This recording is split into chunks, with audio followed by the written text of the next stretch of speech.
Okay, folks, can you hear my voice clearly? Yes, no? All right. So we're going to continue our sequence of lectures on recurrent neural networks. Today we'll talk about stability analysis and LSTMs. So the story so far is that iterated structures are good for analyzing time series data with short time dependence on the past. Iterated structures are structures like convolutional neural networks or time delay neural networks. However, if you want long-term dependence into the infinite past, then you want recurrent structures. And these are what we call recurrent neural networks. Now, recurrent neural networks were introduced as a mechanism for modeling time series data. But as it turns out, they're good for other things as well, things that you don't associate recurrence with. So here's a simple problem for you. I want to build a regular conventional MLP that can add two binary digit numbers and give you the result. So the two numbers are both n bits each, and every entry is a 1 or a 0. And the output must be the sum of the two, also in binary. If I just want to construct a regular MLP, how large is this MLP going to be? Anyone? How large is this MLP going to be? Anybody? So 2n. Is it going to be 2n? This MLP has to capture every possible addition of two n-bit numbers. How large will it be inside? Anyone? Take a guess. 2n times n. 2 raised to n is going to be exponentially sized because you want to capture every possible combination of input bits, right? Now, even if it were not exponentially sized, now if I want to learn this network so that whenever I give you two n-bit numbers, it gives you the binary result, how many different training instances must I provide it to ensure that it learns every single addition? Anyone? How many patterns must I provide it to ensure that it learns the right thing? What do you think? Yes, to ensure all of them. It's going to require 2 raised to 2n, right? Because to make sure that every single combination is accounted for, there are 2 raised to 2n combinations because there are n bits here and n bits here. And this is the number of training instances that you would have to see to actually learn this network and be sure that it has learned everything. Even if you manage to do that, if I want to now add two n plus 1 bit numbers, this network can no longer do it. Now, this is using a simple MLP. If I were to do this using just an RNN, then here's what I can do. I can use this simple unit, which just adds things 1 bit at a time. And it just, so at each point, it adds 1 bit from A, 1 bit from B, generates the result and the carry. That's all it does. Can this be used to add two n-bit numbers? This little network. Yes or no? How many neurons does it have? It's just going to learn 4 simple patterns, right? If both bits are 0 and the previous carry is a 0, it's going to need 8 patterns, right? So you have 8 patterns, 0, 0, 1, 0, 1, 0, 0, 1, 1. So this is the previous carry. This is bit 1. And this is the bit from the second number, bit 2. And you have 8 of these, right? 1, 0, 0, 1, 0, 1, 1, 1, 0, 1, 1, 1. And in response to each of these, there's an output carry and an output bit. So there'll be 2 numbers. These would be both 0, this might be 0 and 1, and so on, right? So it only needs to learn these many patterns. How many neurons will it require? No more than 8, right? And in fact, far fewer. How many training instances will it require? to ensure that it's learned everything? Anybody? How many training instances would it require? Come on, guys. The answer is staring you in the face. Are you guys here? 8, just 8, right? There are only 8 combinations. If you just saw these 8 combinations, you know every possible way of every possible input combination and what the output must be. So as you can see, just going from a flat MLP to a recurrent structure reduce the size of the network and the amount of training data required by a massive amount even for the small problem. Moreover, there's no limit on the number of bits in the inputs that can be added. Here's another problem, right? I just want the parity. I want to train an MLP which looks at an n-bit input and gives me the parity. Now, the parity, as you so know, is either even or odd. So if the number of ones here is even, the output is 0. The number of ones here is odd, the output is 1, right? So, or the other way around. So how many training instances will I need if I want to train an MLP of this kind? Anyone? How many training instances will I need?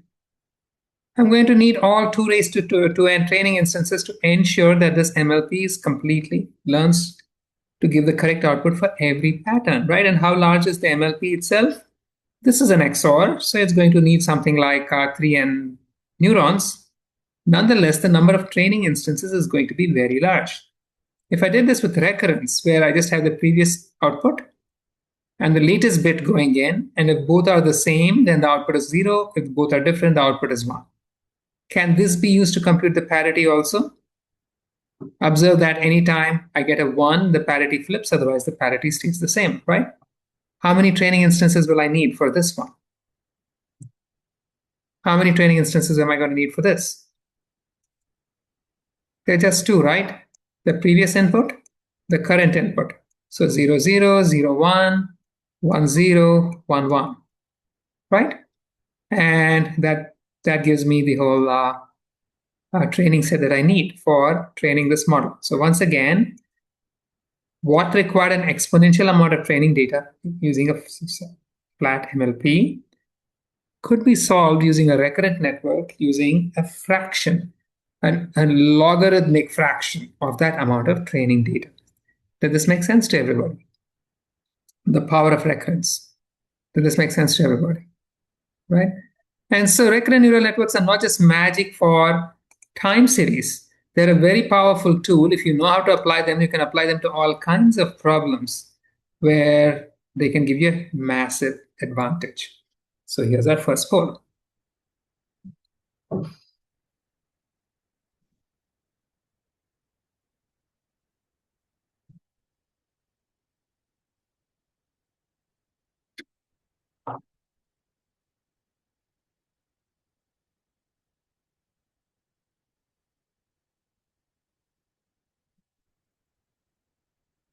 $15 seconds, guys.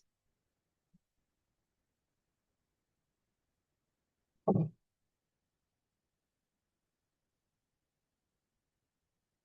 right.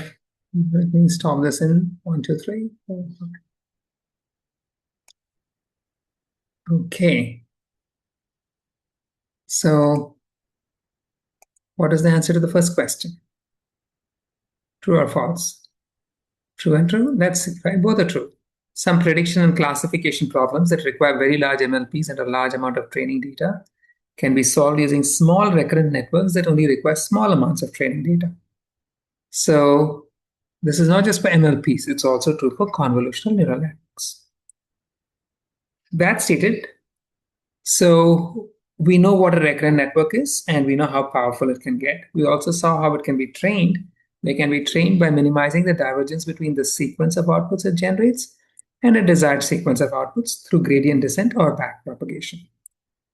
So let's go back and analyze how these networks work. Now consider this simple time delay neural network. I have the network which looks at 4 inputs and computes its output. And assume that all the activations are, we're going to use something like a sigmoid or a tanh or a relu. Now, if the inputs are all bounded, can the output ever explode and go to infinity? All the inputs are bounded. Can the output go to infinity? Yes or no? What do you guys think? I see one no. Can I get a no? Two. Okay. That's it. Only two people are convinced that it's a no. What about the rest of you guys? Do you think it can go to infinity? Like three, four. Okay. That's that's slow, but it can't, right? Because there's no operation over here that's going to explode the numbers. If the inputs are bounded, the output is bounded. This is what is called a bounded input, bounded output network. It's the network is stable. If the input is bounded, the output is also bounded. It's both stable. This is a highly desirable characteristic. But then look at this recurrent network. Will this recurrent network be necessarily BIBO as well? Meaning if the inputs are all bounded, will the output also be bounded? What do you guys think? Yes or no? Over here. Not necessarily. Okay? Well, you have to be careful. If all the output and hidden activations are bounded, like a sigmoid or a tan H, then the output is not, when the overall output is not going to blow up, but it can saturate and always give you a one, which is meaningless, but because it carries no information. But it's going to give you useless answers. Now, to understand when it will actually give you useful answers, we have to look at a simpler version of the model where we only consider linear activations, what happens along this hidden layer. And because all the recurrence is only in this hidden layer, it's sufficient for us to analyze what happens over here. Okay. And we're going to be assuming a linear activation because assuming that we work in the linear domain of the inputs, then a linear activation kind of captures what actually happens inside the network. And also, it's just easier to analyze linear models. So we're using the streetlight effect again over here. So here's the model that we have. We have this recurrent network. We are going to assume that in this hidden layer, the activation function is an identity function, meaning you first compute the affine term, and the output is just the affine term itself. So f of z equals z. We are assuming this simple linear activation. This clear? As an assumption, is this making sense? Yes, no? Can I see some thumbs ups, guys? If you don't want to type, maybe 10 thumbs ups before I proceed. Okay, fine. So this is what I'm going to use, okay? And let's see how this behaves. So here is my network. If z equals w times ht, if zt equals w times ht minus 1 plus wh times ht minus 1 plus wx xt, and ht equals zt, meaning there's no activation function, that's the same as writing this guy, right? We are saying I'm using the index k over here, is wh times hk minus 1 plus wx xk. So this is now our recurrent neuron, right? Now using the same formula, hk minus 1 in turn was wh times hk minus 2 plus wx xk minus 1, right? So if I want to write hk in terms of hk minus 2, what would I do? I just stick this guy in here, right? And if I replace this term with this formula, I get the whole thing in terms of hk minus 1. So let's see what that looks like. If I stick it here, I'm going to get hk equals wh, that's this wh, times this term, which gives me wh squared hk minus 2 plus wh wx xk minus 1. So this is taken care of, plus wx xk. So did this equation make sense? I just plugged in this value in here. So did this make sense to everybody, what I just did? Okay. Yes, no? I got one yes. Did this make sense to you guys? Guys, I'm very tired. Please be responsive. Okay? Otherwise, I'll just go on and I won't really bother about your responses. Don't put me in that spot. So now that's what we got. HK equals WH squared, HK minus 2 plus WHXK minus 1 plus WXXK. But then I have the same formula, right? HK minus 2. What was HK minus 2? HK minus 2 is going to be WH HK minus 3, right? Plus WX X K minus 2, right? And so now I can plug this formula over here. And now I'm writing down HK in terms of HK minus 3. And if you work it out, that's going to be WH cubed times HK minus 3 plus WH squared times WX XK minus 2 and so on. So did this make sense that this is the same as this guy? Yes or no? Yes, no? Okay. And so continuing on with that, if I just expand it out and push it all the way till I'm only left with h of minus 1, you're going to be left with this formula. Hk is wh raised to xk minus 1, xk plus 1 times h of minus 1. This is the initial value.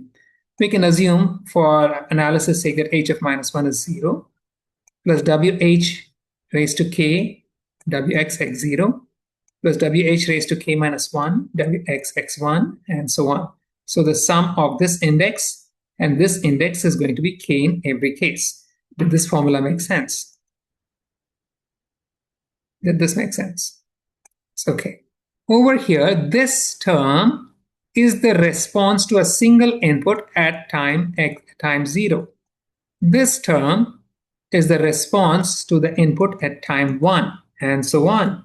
So I can write the whole thing like so, right?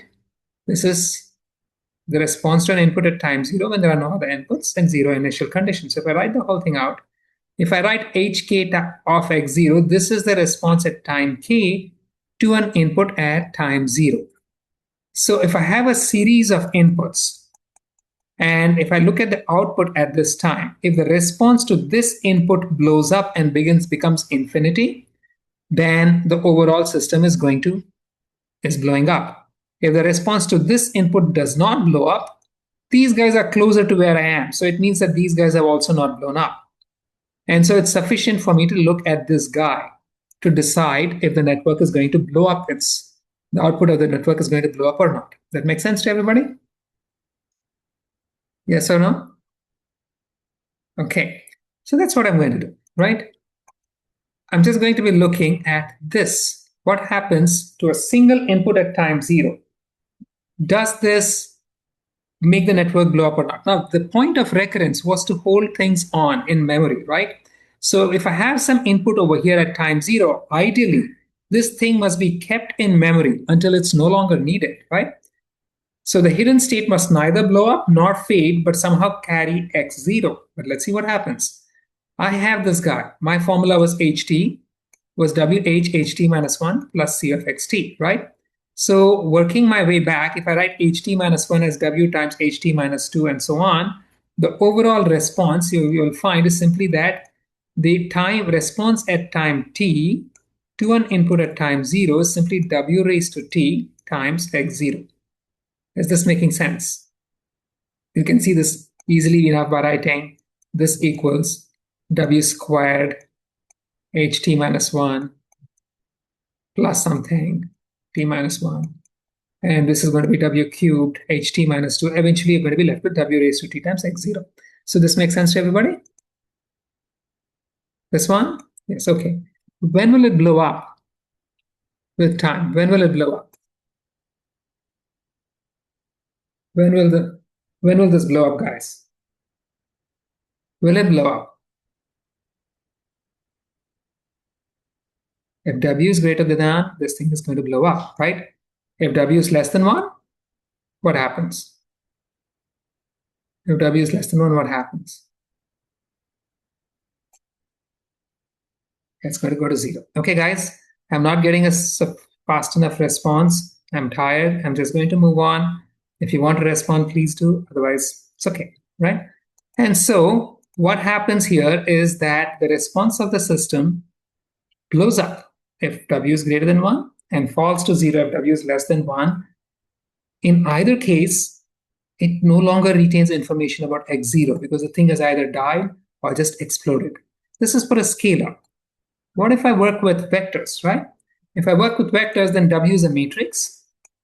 Same thing holds h0 of t. The response at time t to an input at time 0 is going to be W raised to t times cx0. I can write this matrix W using eigendecomposition as u lambda u inverse. U are the eigenvectors. Lambda is the eigenvalue matrix, which is diagonal. And so W raised to t in this case is simply going to be u lambda u inverse times u lambda u inverse and so on. So these things just become I, and you're left with u times lambda raised to t times u inverse, which is just u times the eigenvalue matrix with all the eigenvalues raised to t times u inverse. If I pull out this guy, if I assume that the eigenvalues are all arranged in order of decreasing value, so lambda 1 is the largest eigenvalue, I can rewrite this as lambda 1 raised to t times u times this matrix times u inverse. Did this make sense? What I just did? Yes or no, right? And so if I write this like so, then here is what I have, right? This guy is going to be W raised to t cx0 is going to be this term times x0. Yes. Was there a question? Yeah. Yes. Why are HTs negative? I didn't get that. Why are HTs negative? Where are they negative? It's h of t minus 1. Current t minus 1 is the previous term. That's it. Right? Yeah, the current one in the left hand side. It's negative h of t and negative h0 of t. Where did I see? I don't see any negative sign here. Yeah. That is just a dash to represent. That's an okay. That's the bullet that PowerPoint put. Please erase that thing, guys. Okay, all right. So that's just PowerPoint. So here you have it, right? This is the largest eigenvalue. If this eigenvalue is greater than 1, this guy is going to blow up. If this eigenvalue is less than 1, this guy is going to die to 0. In either case, the actual value that you're trying to remember, x0, is forgotten, right? So here's an example. Here I have some random W matrix, and I have the same recursion that I had earlier. I have this is for 4-dimensional vectors. If I have a single input which is all ones at time 0, in this case, the largest eigenvalue of W is 0.9. You can see that the responses for just die to 0, right? Here, I've got two different eigenvalues. One is for 0.9, the other is a different one. Here, I have a W where W is where the largest eigenvalue is 1.1. And this is the largest eigenvalue is 1. You can see when the largest eigenvalue is 1.1, it blows up. If it's 1, it kind of just stays around, right? These two are the same. In one case, I see some oscillation, in the other, I don't. Can you take a guess as to why you see this kind of oscillating behavior in this example, but not here? Anyone? Why would that be? Well, break the suspense. Eigenvalues can be real or they can be complex conjugate pairs. So in these two cases, you have complex conjugate paired eigenvalues, so it doesn't go up smoothly. It oscillates. Nonetheless, if the largest eigenvalue is less than 1, the magnitude is less than 1, the thing dies. If here the largest eigenvalue is greater than 1, it blows up. If it's 1, it stays stable, right? So you have it. The only time when the system holds what it's supposed to be in memory is if all the eigenvalues, not just the largest, are equal to 1. Otherwise, only the components that lie along the eigenvectors with the eigenvalue 1 will be held stable. All the others will die. And so in linear systems, long-term behavior depends entirely on the eigenvalues of the recurrent weight matrix. If the largest eigenvalue is greater than 1, the system blows up. If it's lesser than 1, the response vanishes very quickly. Complex eigenvalues can cause oscillatory response, but are the same overall trends. And the rate of blow up or vanishing depends only on the eigenvalues and not on the input. So how long you remember something doesn't depend on what you're trying to remember. It just depends on the weight matrix. And that's with a linear activation, right? What happens if I have a nonlinear activation? If I have a nonlinear activation, here's an example with sigmoid activations, same thing. These are for scalars. These plots are crazy, but they're not that crazy. I have considered each column considers a different input. Here, the input at time 0 is minus 0.5. There are no further inputs. Here, the input at time 0 is 0. Here, it's 0.5. There are two parameters, the weight and the bias. So here, the weights are 0.9, 1, and 1.1. Within each, there are 5 pictures. Each of them represents 5 different values of B. So the thing to look at is what happens at the end of each of these plots after 20 time instants have passed. Are these 9 plots any different towards the end? Or are they all identical in the trailing bit? What do you guys think? Are they different or are they all the same? They're all identical, right? So what does that tell you?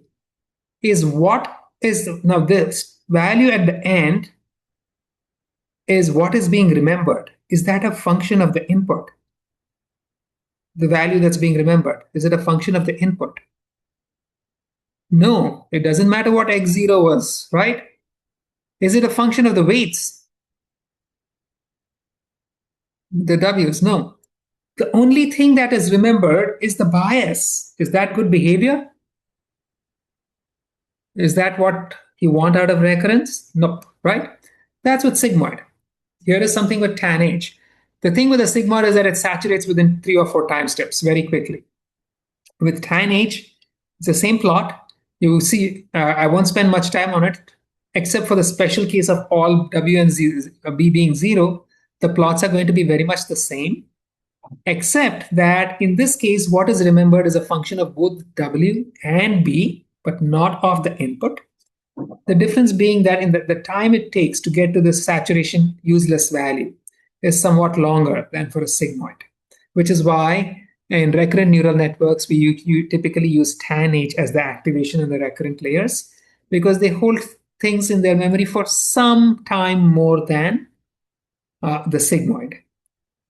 This is what you get with the ReLU. Now, the ReLU is basically a linear activation, meaning things will either blow up or just go to 0.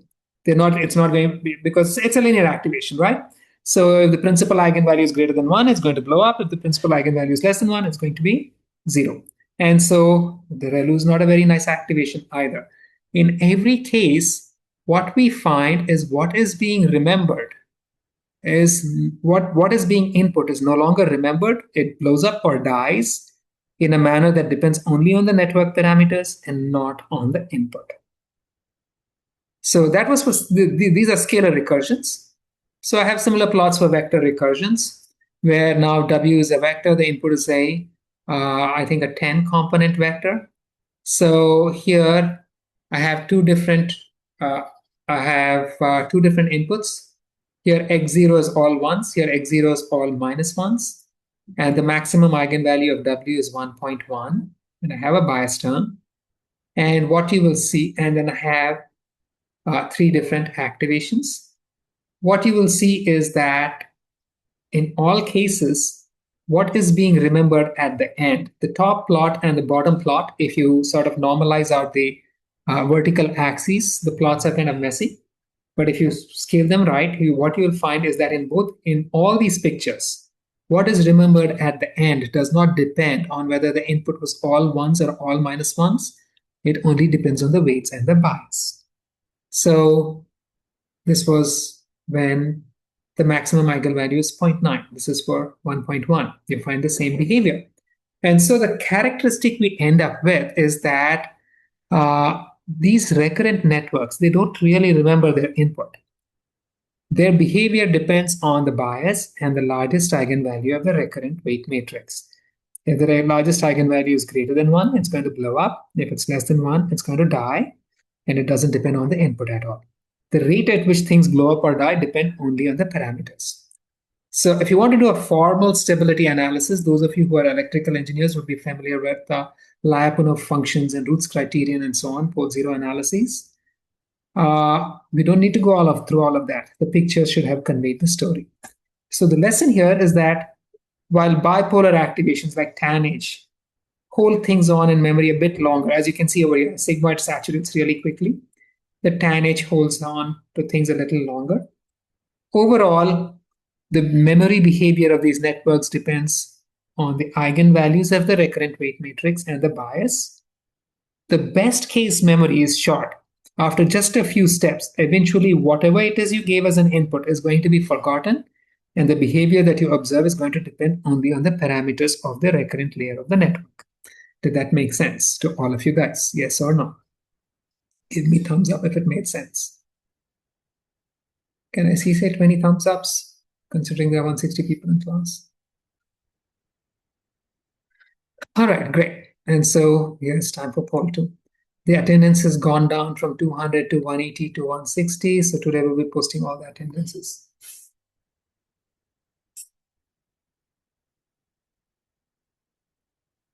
I might have failed to mention early in the class some semester that I choose which lectures I will decide to use to mark your final attendance. And I can be random about it, so it might be today's lecture.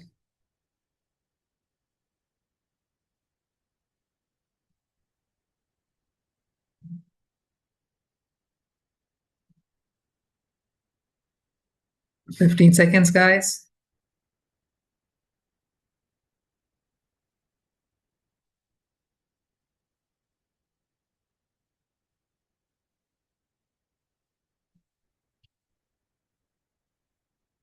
I'll give you 5 more since it's a lot of reading.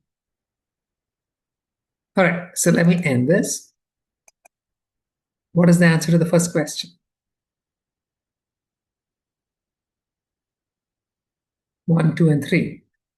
What about the second question?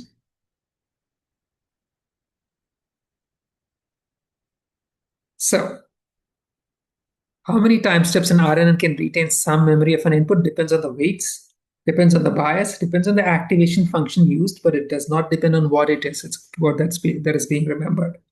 Similarly, what it remembers also depends on the weights, bias, and activation, but not the actual thing that is you're trying to remember. Is this desirable behavior?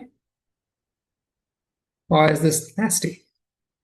It's not the right thing. This is not what you want, right? And so here's the story so far that you guys were looking for.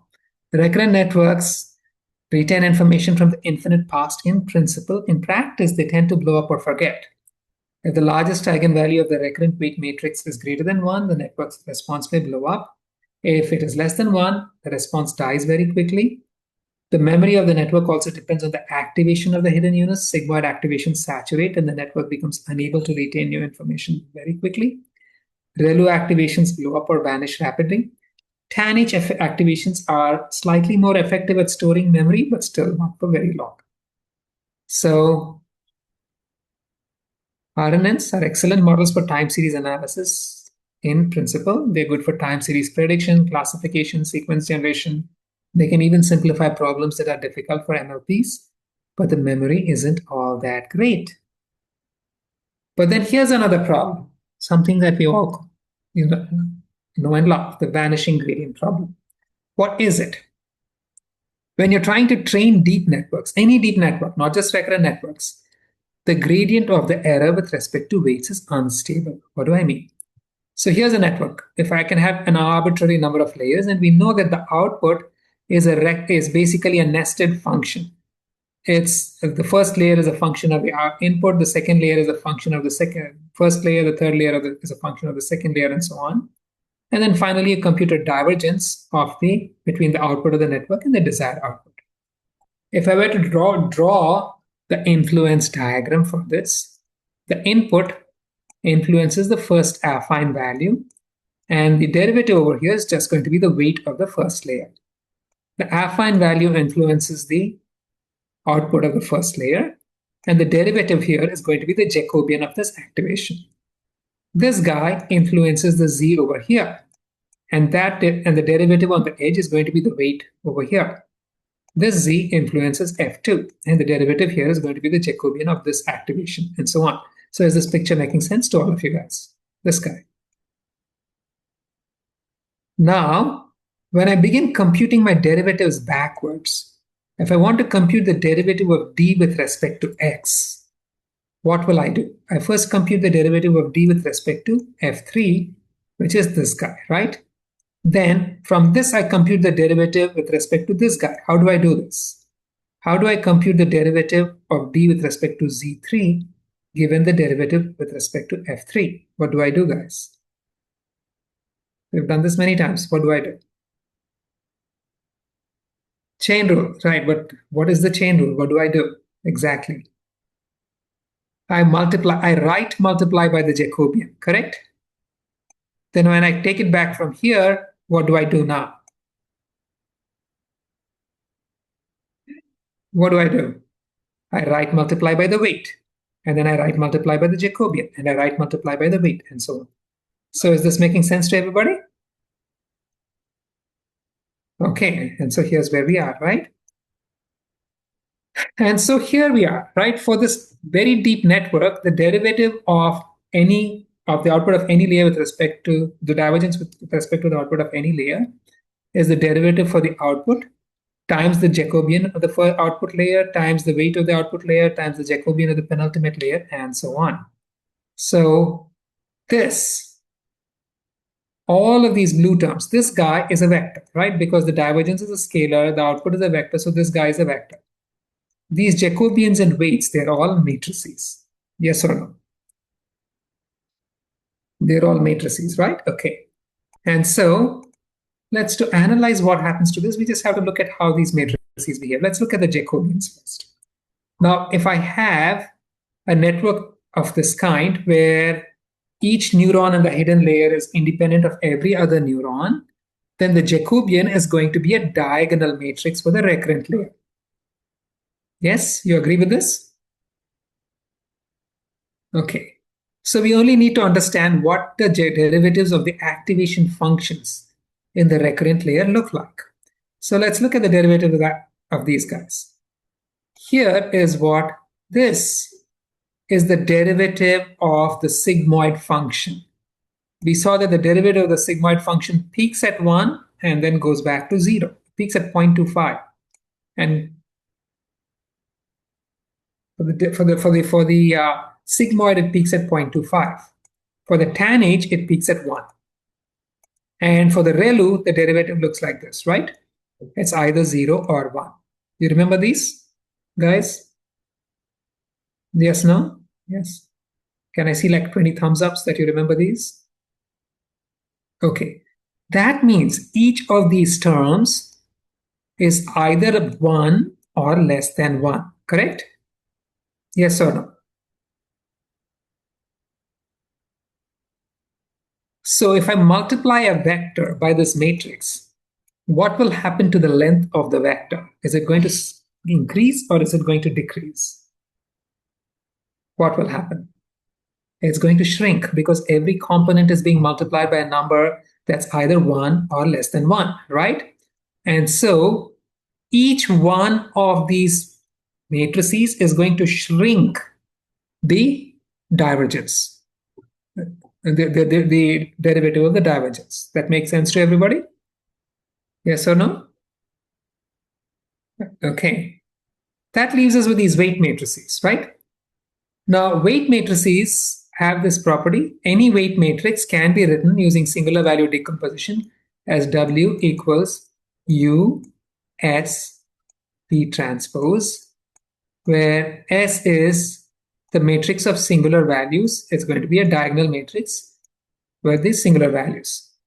And when I multiply a vector by the weight matrix, the length of the vector is going to increase in the direction where the singular values are greater than 1, and it's going to decrease in the directions where the singular value is less than 1. Furthermore, if I take any arbitrary weight matrix and I plot the singular values, you will find a very small number of singular values that are actually large. Most of them are going to be really small. So the majority of the singular values, 99% of the singular values are going to be less than 1, which means that the probability that any odd vector that you pick will be in a direction with these larger singular values is really very small. And so what happens is that if I just consider these weight matrices, repeated multiplication by the weight matrix is going to increase the derivative in the directions with singular values greater than 1, shrink it in directions where the singular values are less than 1. So the repeated multiplication will either result in either an exploding or a vanishing gradient. Does that make sense to everybody?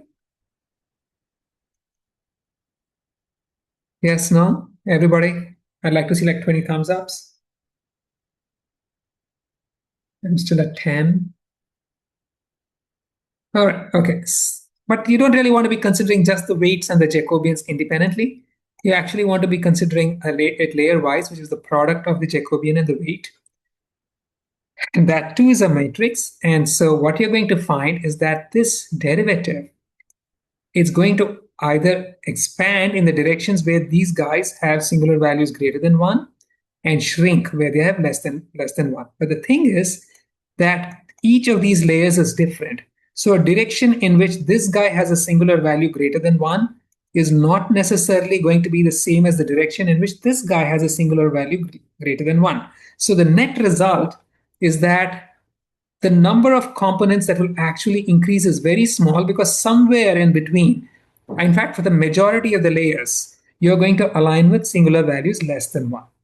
And so the overall derivative is going to expand in a very small number of directions, if at all. And it's going to shrink in the majority of the directions. Does that make sense to everybody? Yes or no? Right. And so this is what happens, right? The gradients in the earlier layers can explode, but this will happen to a very small number of entries. Mostly they will vanish. And the problem gets worse as the network depth increases, because the number of terms you multiply keeps increasing. This is the vanishing and exploding gradient problem. Here's an example. This was for an MNIST model. It's a 19-layer MNIST model, and each layer had 1024 units. So I'm just plotting the activations at each of the derivatives at each of these units, the derivative of the loss. This is at initialization where the derivatives are largest. Everything has ELU activation, and I'm looking at this over a batch. This is the output layer. What do we see? You see that as you go back through the layers, all the derivatives pretty much vanish by the time you get halfway through the network. This is for an ELU activation. This is for a ReLU activation. The derivatives vanish even faster. This is for a sigmoid. The derivatives are gone in just 3 layers. This is for batch gradients. This is for tanh. The derivatives vanished really quickly, right? So this was for batches. What about individual instances? Once again, you're going to see the same thing. You're going to see that in almost all cases, the derivatives are, if you don't apply activations, then you're dependent only on the weights, you have the same behavior, right? Because if I have a series of layers without activations, I can collapse them all into a single layer. If you don't have nonlinear activations between 2 layers, the 2 layers become 1 layer. So basically, this is what happens, right? What we find is that ELU activations maintain gradients longest, but in all cases, the gradients effectively vanish after about 10 layers. Both batch gradients and gradients for individual instances disappear. In reality, if you look closely, you'll find a small number of very bright spots that are not visible, because something has to account for the change. And so Other than that, most of the derivatives just go to 0. That makes sense, this problem of vanishing gradients to everybody? Can I see some thumbs ups?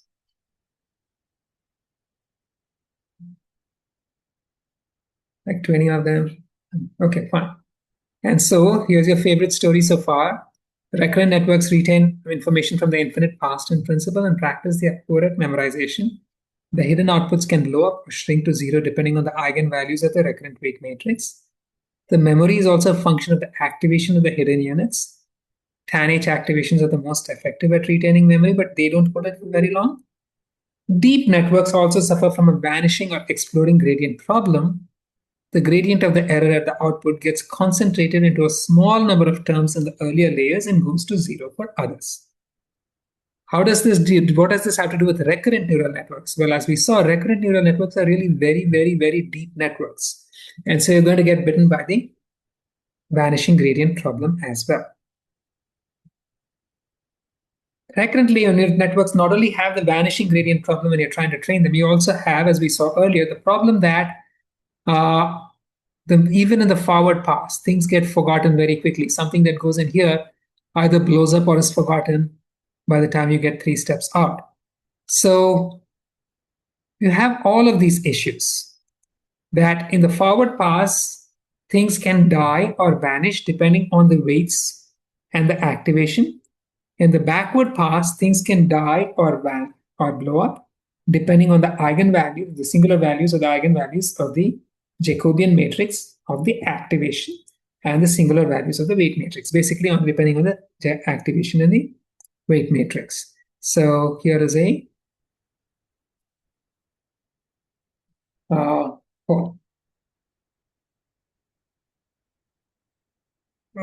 so long as you keep repeatedly applying activations and weights, you're going to have vanishing gradients.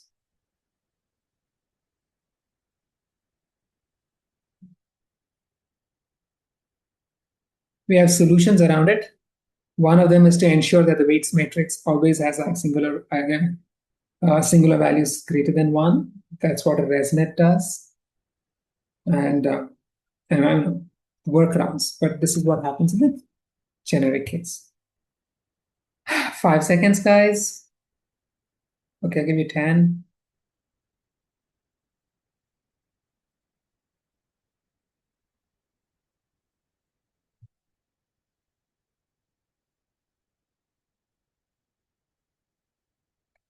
All right, let me end this. Okay. First question, which are the correct statements?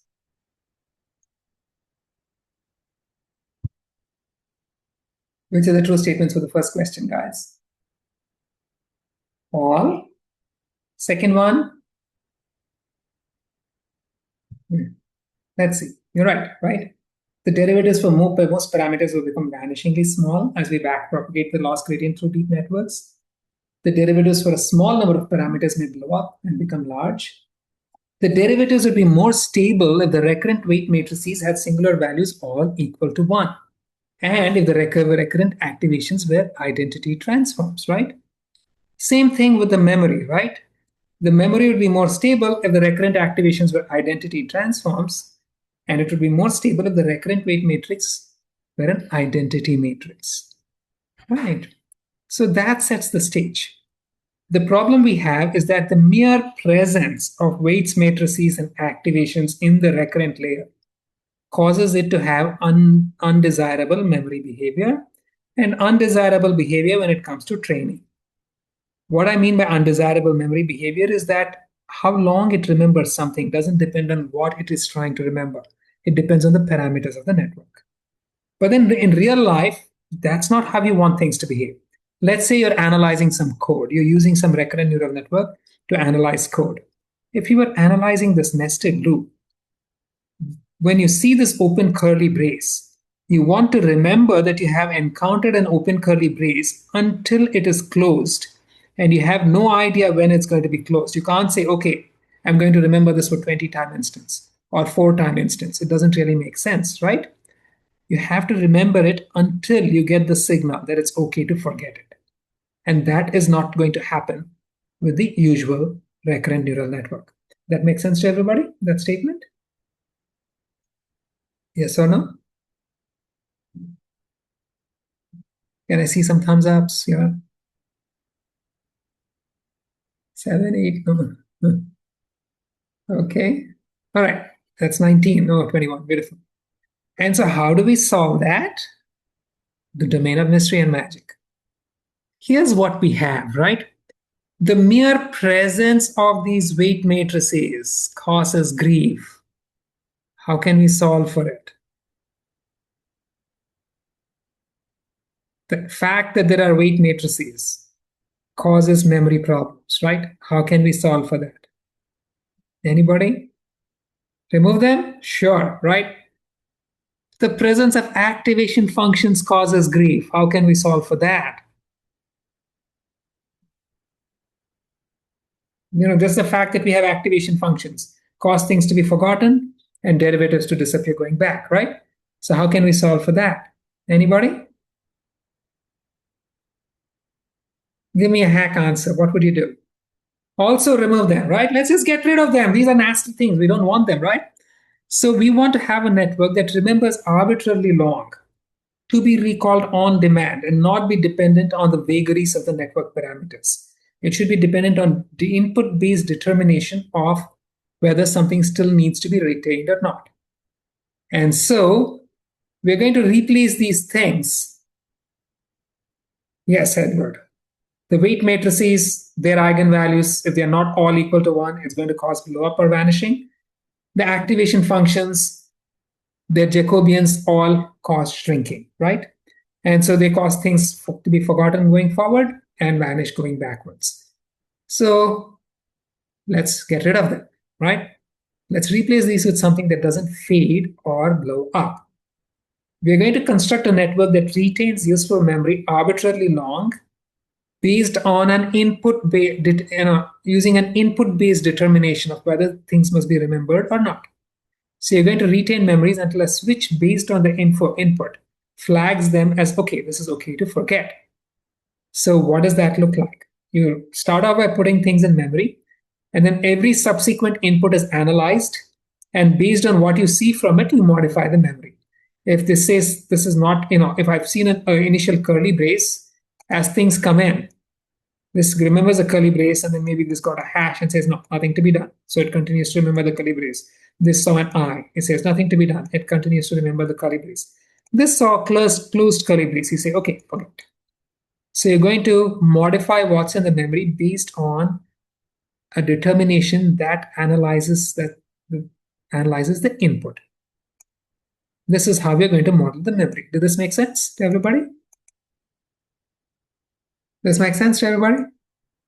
And so that's, I see one yes, okay.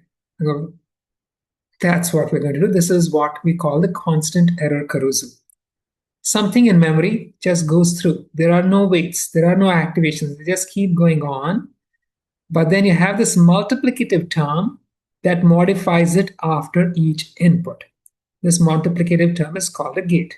So, and this thing says, here's pattern 1, this guy says, have I seen pattern 2? Nope, continue. Have I seen pattern 2? Nope, continue, and so on.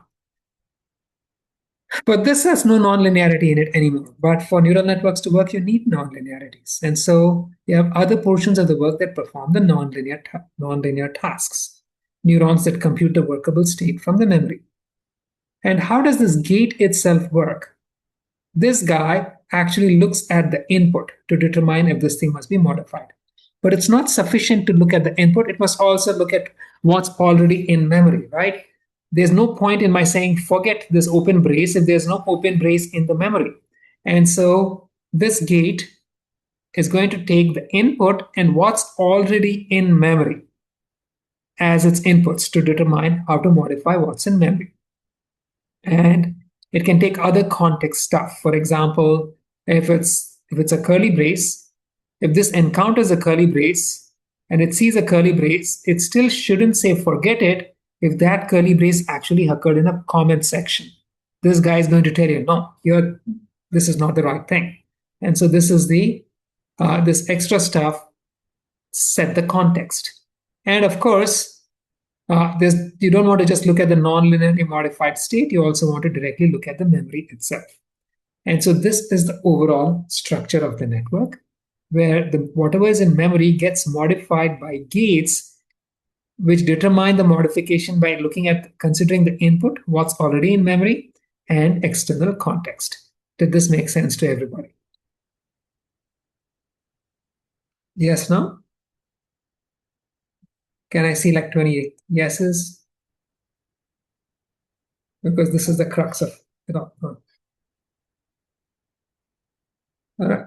17, 18. Come on, guys. You're sort of struggling to give me the 20. People have fallen asleep. Can you just give me the 20 yeses, thumbs ups, and then, let's move on? I'm guessing not. Okay, let's say.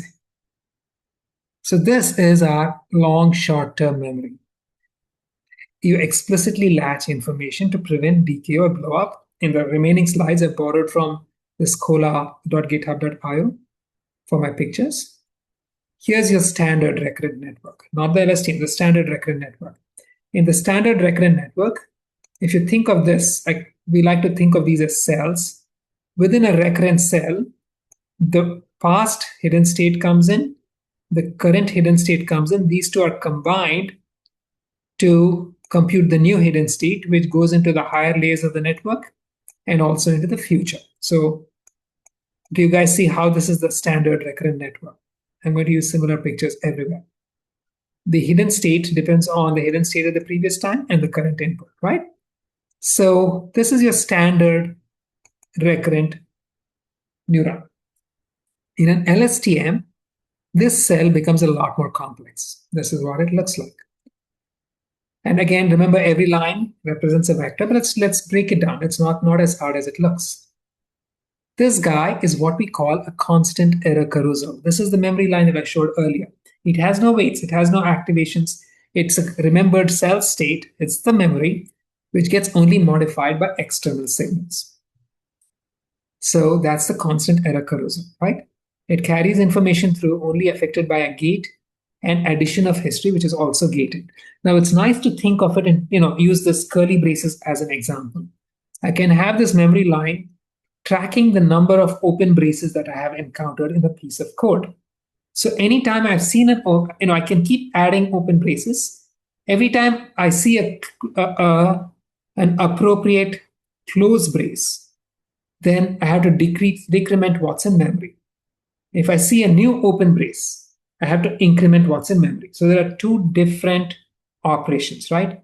One of them is looking for closed curly braces to decrement the memory. The other is looking for open curly braces to increment the memory.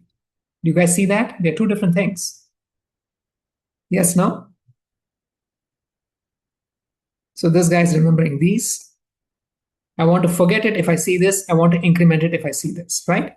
So I have two distinct operations, one for forgetting and one for incrementing.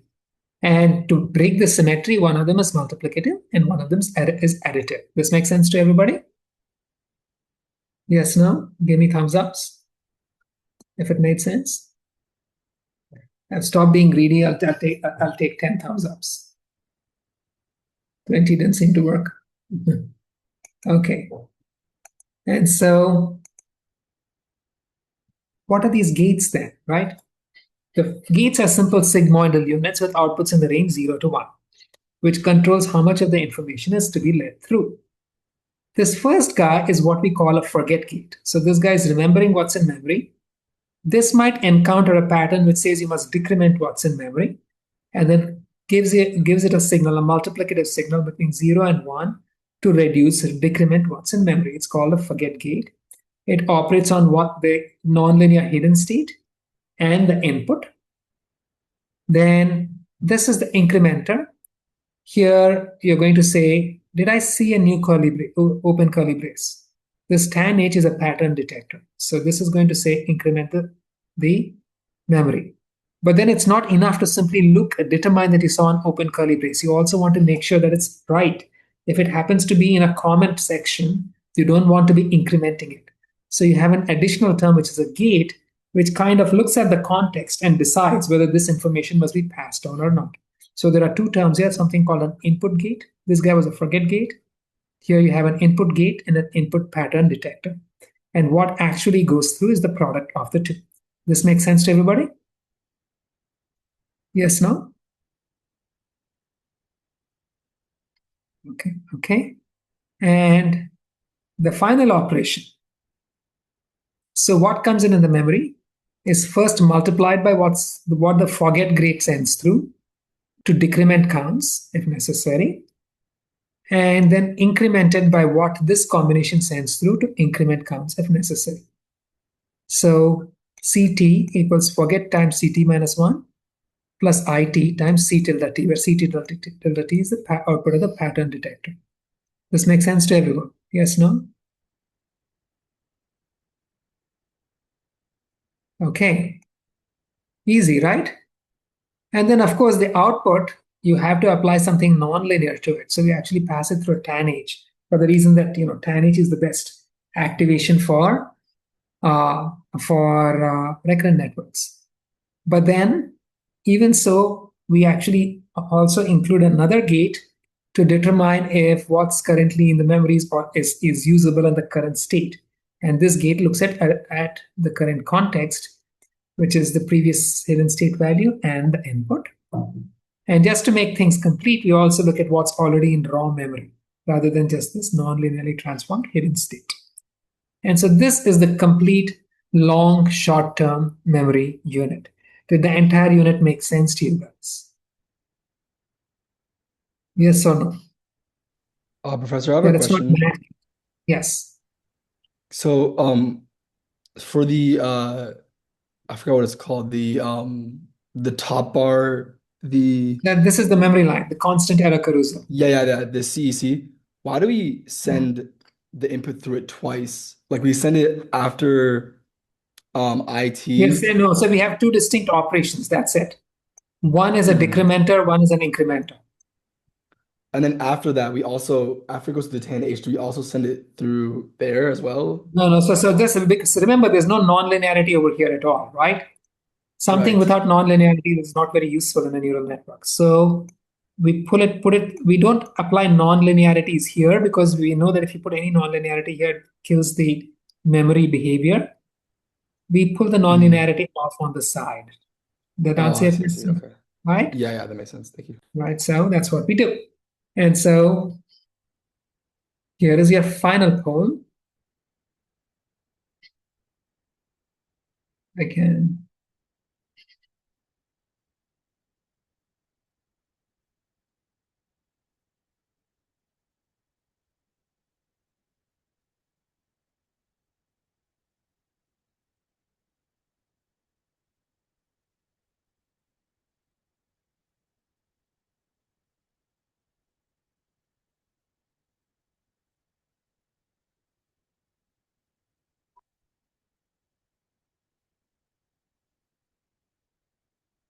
"15 seconds, guys."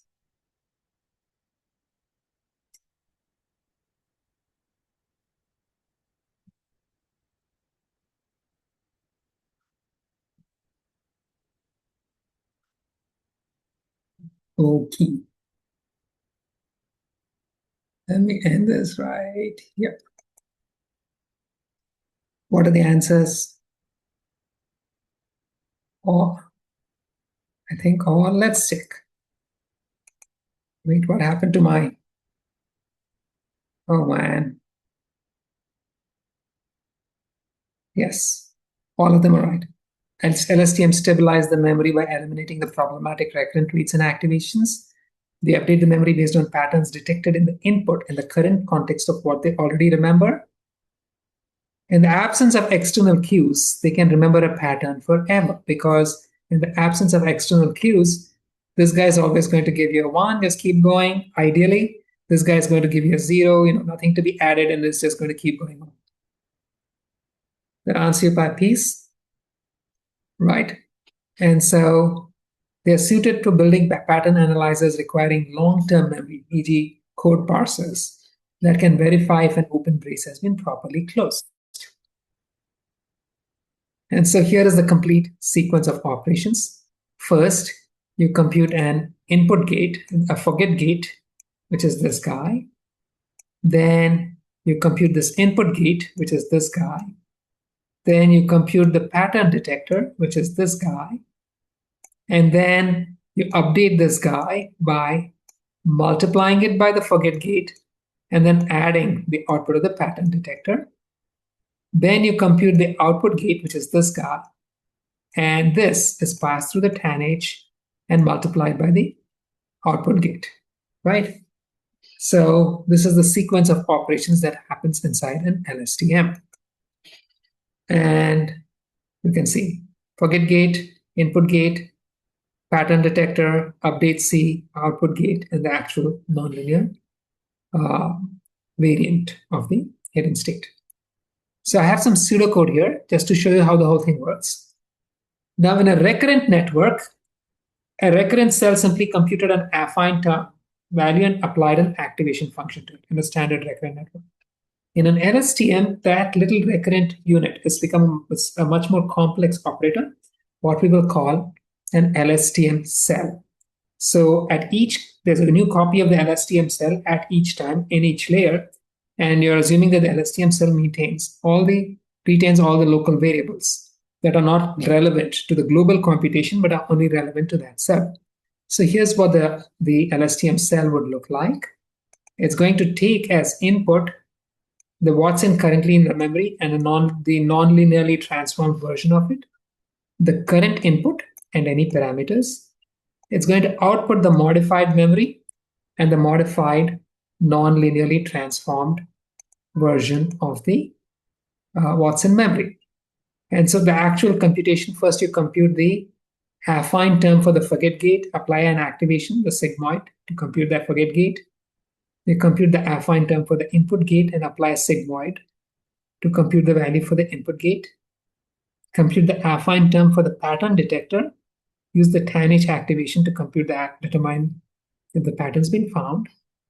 And then you modify what's in memory by forget times the currency plus input gate times the pattern. Compute the affine term for the output gate and then apply a sigmoid activation to it. And the nonlinear version of what's in memory is obtained by multiplying O by the tanh activation modified memory, right? So once this cell is computed, the recurrent network itself looks just like before. The hidden state at time 0 is just the input, and then the layer 0 is just the input. You go through time. At each time, you go through the layers. But within each layer, you're not simply computing the standard LSTM, affine plus activation. You actually compute the LSTM cell, where the LSTM cell obtains as input the H and the C values from the previous time, and the H values from the lower layer, and to compute the output C and H. So did all of this make sense, guys? Yes or no? All of this makes sense? So give me 10 thumbs ups, I'll move on. All right. Okay, fine. So training an LSTM is like training a regular RNN with one difference. You're going to define a sequence divergence and backpropagate it through time as before. The difference is that instead of backpropagating through an RNN unit, you're going to backpropagate through an LSTM cell. And this is devilishly hard. So let's look at how the derivative of the divergence with respect to CT minus 1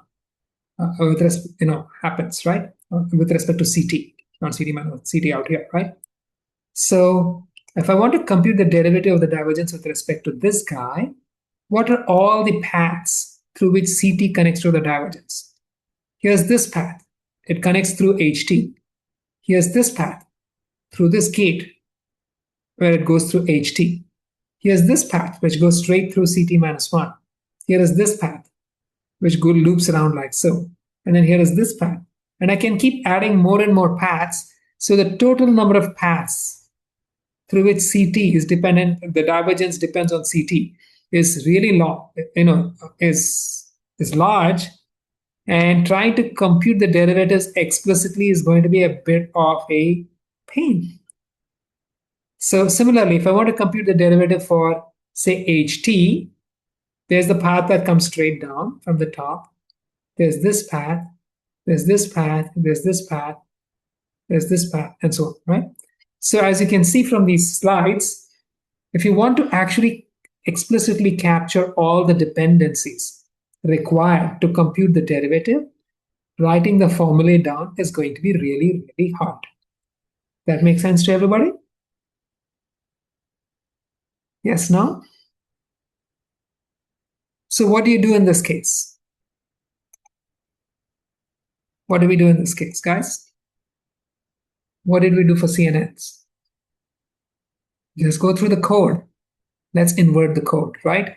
So here, I'm not going to explicitly derive the derivatives. For those of you who feel, evil towards yourself, you can try to work it out. But then let's look at the pseudocode. Let's look at the code, right? Here is the forward code. You first computed the affine term for the forget gate, then the forget gate, then the affine term for the input gate, then the input gate, the affine term for the pattern detector, the updated memory, the affine term for the output gate, then the output gate, and then the non-linearly transformed H memory. If I'm back propagating, in which order would I compute the derivatives? Top to bottom or bottom to top? How would I do this? Guys, how would I back propagate this? Anyone? Bottom to top. So here's what I'm going to do. I'm going to start at the bottom. When I'm coming back, I'm going to have the derivative for H0, right? So the derivative there are two terms to the right, O and C0. So the derivative of O is simply the derivative of H0 times tan H. The derivative for tan H of C0 is simply the derivative of O times derivative of H0 times O, right? So did these two make sense? I just inverted this term, right? And then the derivative for C0 is just I'm just going to multiply what I had here, d tan H C0 by the derivative for the tan H activation function itself. Then I take a step back. The output gate was sigmoid of Z0, right? At this point, I have the derivative for Z0 because it has been the derivative for O because it has been computed out here. So the derivative for Z0 is dO times the derivative of the sigmoid. Then I go back. The previous operation was this guy. At this point, I have the derivative for Z0. From those, I can compute the derivatives for each of these 7 terms. Then I can take a step back. So I have all of it. Then I can take a step back. The previous operation was this guy. By now, I have the derivative for C0. From this, I can compute the derivatives for each of these 4 terms. And so I can literally just work my way backwards, one line at a time, and write out all the derivatives. And in the end, I'm going to get the derivatives for my parameters and the inputs to the cell. Did this make sense to everybody? The process that I just followed? Yes, no, guys? We have a very nice handout that's on the course website, how to compute a derivative. Take a look at it, right? See, you're computing derivatives of Viman. You're not changing C. You're computing all derivatives going backwards, okay? And so this was your forward computation. The backward computation is going to look much the same, except now you're flowing derivatives back through the network. I won't go through the pseudocode, take a look at it, but it's actually very simple when you understand the code. And just to make sure that you guys actually understand it, we're going to make you work through it for your homework.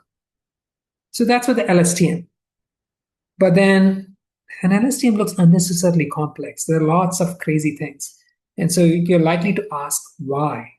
And so there have been many variants of the LSTM that try to simplify it a bit to address this question of why. One of them is the gated recurrent unit. Some of the simplifications. It says that if you're going to forget something, then you're not going to increment it. If you're going to use some input pattern to increment what's in memory, it's obviously not necessarily useful for forgetting. They are two different things. And so you use one gate and you do 1 minus this gate for forgetting and the gate value for incrementing. So you combine these two into a single gate. Second, there's no need for me to carry both the C and the H as I do over here. Instead, I can just compute the H from the C on the fly as I'm going forward in time. So once again, the nonlinear operation occurs on the fly, and this gives you the gated recurrent unit.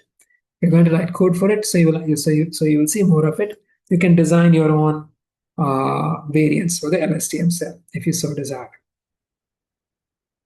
And as far as the architecture is concerned, it's going to be just like your standard recurrent neural network, except now each of these boxes is now an LSTM cell or a GRU cell or whatever variant you yourself design. Did all of this make sense? I went over it a little fast, but it's the same thing. I mean, it's fairly simple. That makes sense? Okay, and of course, you can use this in bidirectional networks, right? Because in bidirectional networks, these cells are now going to be LSTM cells or GRU cells, so that's what you use. Otherwise, everything else remains the same.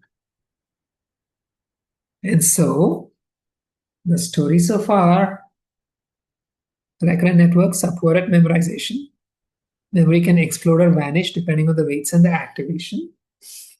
They also suffer from the vanishing gradient problem during training. The error at any time cannot affect parameter updates in the too distant past because of the vanishing gradient problem. So for example, seeing a closed bracket cannot affect the network's ability to predict an open bracket if it happened to remember an open bracket if it happened too long ago in the input. This is for your standard RNA. So LSTMs are an alternative formalism where memory is made more directly dependent on the input rather than network parameters and structure through a constant error carousel memory structure with no weights or activations, but instead it has direct switching and increment-decrement from pattern recognizers. It doesn't suffer from a vanishing gradient problem, but because things can keep incrementing in it, it can indeed suffer from an exploding gradient problem, and that's something that we have to worry about. And so that's, I mean, the other issues. Once we come up with these basic ideas, the real issue is that you're actually computing divergences between sequences and sequences, and that introduces complications.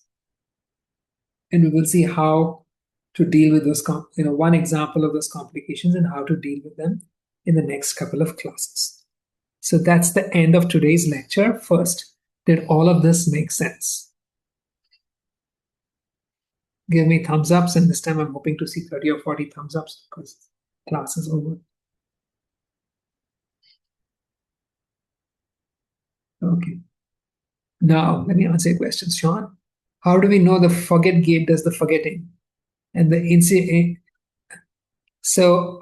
it has to do with the fact that this is a multiply and this is an add.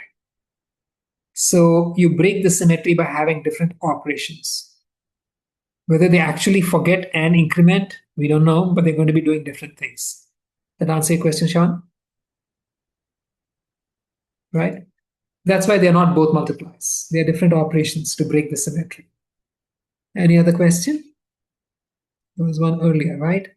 Which was recurrence is chosen to remember past values.